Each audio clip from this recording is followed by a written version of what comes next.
আসসালামু আলাইকুম ওয়া রাহমাতুল্লাহি ওয়া বারাকাতুহু। আজকে আমরা হযরত আলী কাররামাল্লাহু ওয়াজহার একটু নসিহত শুনব যে পাঁচটি জিনিস খুবই ক্ষতিকর। পাঁচটি জিনিস খুবই ক্ষতিকর। এক নাম্বার, অসৎ বন্ধুর সঙ্গ, এটা খুবই ক্ষতিকর। সুহবাতুস সিদ্দিকিস সাইয়্যি, অসৎ বন্ধুর সঙ্গ লাভ করা খুবই ক্ষতিকর। সাপ যেরকম মানুষের দুশ্মন মনে করে মানুষ, সাপের চাইতে ভয়ঙ্কর হলো অসৎ বন্ধু। আর সৎ বন্ধু কেমন? সৎ বন্ধু হলো একজন মানুষের জন্য বিশাল বিশাল বড় বড় 10টা লাইব্রেরির চাইতে 10টা লাইব্রেরির থেকেও বড়। তাই বন্ধু নির্বাচন করতে হবে সৎ, নেককার, মুত্তাকি দেখে।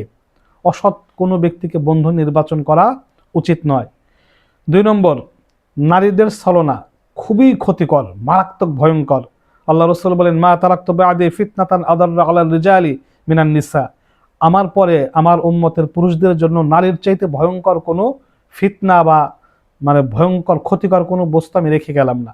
তাই ফিতনা থেকে বেঁচে থাকা। 3 নাম্বার, ওমাল হায়াতুদ দুনিয়া ইল্লা মাতাউল গুরুর, চাকচিক্যময় দুনিয়া এটাও বড়ই ক্ষতিকর বস্তু। দুনিয়ার চাকচিক্যতায় যারা মশগুল হয়ে গেছে, এর নেশার পিছনে যারা ছুটে পড়েছে, তারা আখিরাতকে নষ্ট করেছে। এটা মারাত্মক ক্ষতিকর। 4 নাম্বার, পার্থিব সম্পদের লোভ, আলহাকুমুত তাকাসুর হাত্তা যুরতুমুল মাকাবুর, তার লোভ বাড়তেই থাকে, সম্পদের লালসা কবরের মাটি চোখে না লাগা পর্যন্ত লোভ হতেই থাকে। তাই পার্থিব লোভ মারাত্মক ক্ষতিকর বস্তু। 5 নম্বর, অসৎ বা অবাধ্য সন্তান বা অবাধ্য পরিবার, আল ইবনু আবিল আসরাত গায়রুস সালিহি আবিল আসিয়া, অবাধ্য সন্তান অথবা অবাধ্য পরিবার এটা খুবই ক্ষতিকর। এজন্য পরিবার কিভাবে নেককার হয়, বাধ্য হয়, সেই মেহনত করতে হবে। আগে থেকেই সেই প্রচেষ্টা চালিয়ে যেতে হবে। নেককার সন্তানের জন্য দোয়া করতে হবে। সন্তানকে ছোটবেলা থেকেই ইলম, কালাম, আদব, শিষ্টাচার শিক্ষা দিতে হবে। আল্লাহ পাক আমাদের এই 5টি ক্ষতি থেকে হেফাজত করুক, আমিন।